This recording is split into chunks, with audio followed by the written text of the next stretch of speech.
नमस्कार। इन खबर में आपका स्वागत है। जितिन प्रसाद बीजेपी में शामिल हो गए।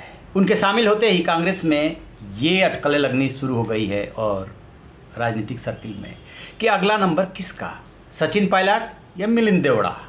सचिन पायलट में भी थोड़ी देर लगेगी क्योंकि वहाँ पे कैबिनेट रिशफल की प्रक्रिया शुरू होने जा रही है और वो इंतज़ार करेंगे कि उनके कितने सहयोगी और साथी उसमें एडजस्ट किए जाते हैं। वहाँ का मामला थोड़ा अलग है क्योंकि बीजेपी से अभी उनकी इसलिए पटरी नहीं बैठ पा रही है क्योंकि बीजेपी के अंदर भी उनको लेकर के दो गुट है। लेकिन मिलिंद देवड़ा की खासे चर्चा हो रही है। मुरली देवड़ा के बेटे हैं और आपको याद होगा 2018 में जो कांग्रेस का अधिवेशन हुआ था उसमें जो है युवा गंज करके एक ट्वीट किया गया था जिसमें कि ज्योतिरादित्य सिंधिया, जितिन प्रसाद, सचिन पायलट, मिलिंद देवड़ा वगैरह दिख रहे हैं। तो उसमें के यदि इनको युवा टर्क बोले, गंज बोले, तो ज्योतिरादित्य सिंधिया और जितिन प्रसाद टूट के जा चुके हैं। अब सचिन पायलट और मिलिंद का नंबर है। मिलिंद की चर्चा इसलिए ज़्यादा हो रही है क्योंकि उन्होंने गुजरात मॉडल की तारीफ़ की है। दरअसल गुजरात के चीफ मिनिस्टर विजय रूपाणी ने क्या किया है कि लॉकडाउन और कोरोना के मद्देनज़र वहाँ के होटल, रेस्तरां, वाटर पार्क, इनकी प्रॉपर्टी टैक्स और इलेक्ट्रिसिटी बिल के जो सरचार्ज लगता है, वो फिक्स चार्ज लगता है, वो कुछ उन्होंने वेव ऑफ किया है। तो इसकी जो है मिलिंद देवड़ा ने तारीफ़ की है और ये कहा है कि अन्य राज्यों को भी ऐसा करना चाहिए, दिखना चाहिए।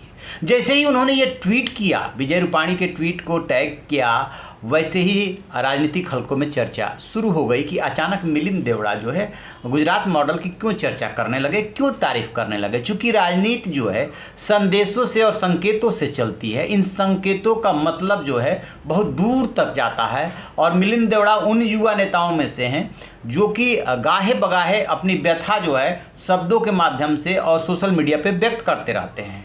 ज्योतिरादित्य और सचिन पायलट भी यही किए थे, उधर ध्यान नहीं दिया गया था। अब एक बार लेकिन उन्होंने क्या होशियारी बरती कि इस ट्वीट के साथ ही एक और ट्वीट किया कि जो नेता चले गए हैं उनके जाने का अफसोस है, काश वो नहीं गए होते।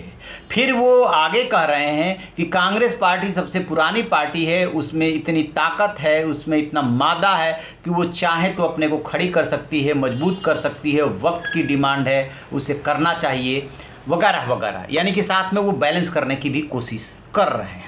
दरअसल इस समय की राजनीति में कांग्रेस के साथ सबसे बड़ी दिक्कत ये हो रही है कि राज्यों के चुनाव में एक के बाद एक वो पिछड़ती जा रही है।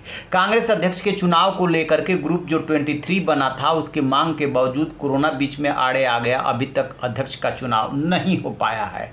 जो राज्य का नेतृत्व है, छत्रप है, वो केंद्रीय नेतृत्व की उतनी नहीं सुन रहे हैं जितना कि पहले सुना करते थे। राजनीति में ये होता है, जब केंद्रीय नेतृत्व कमजोर होता है तो क्षेत्रीय छत्रप मजबूत होते हैं और वो अपनी मनमानी भी करने की कोशिश करते हैं। पंजाब को लेकर के दिल्ली में 3 दिन तक रायशुमारी चली। राजस्थान को लेकर के पिछले 10 महीने से चल रही है। जो अभी सचिन पायलट ने नाराजगी व्यक्त की कि जो कमेटी गठित की गई थी उसने 10 महीने बाद भी सलूशन नहीं दिया। कांग्रेस हाईकमान ने जो कहा था वो नहीं किया।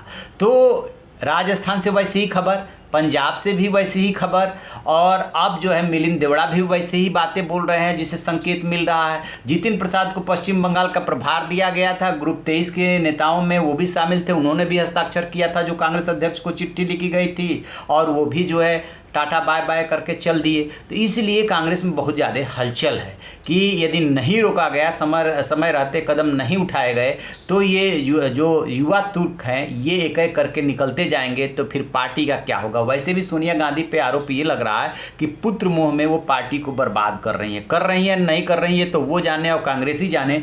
लेकिन अब इन नेताओं पर नज़र है कि इनका अगला कदम क्या होगा क्योंकि राजनीति में कोई बहुत दिनों तक सेवा के लिए नहीं रहता है, हर हाल में सत्ता चाहिए ही चाहिए। तो इन युवा नेताओं को दिखने लगा है कि कांग्रेस में तो कुछ बचा ही नहीं है, कांग्रेस तो सत्ता पाने के लिए कुछ कर ही नहीं रही है, एक एक करके राज्य खोती जा रही है। पश्चिम बंगाल में जो उसका हाल हुआ है सबने देखा है।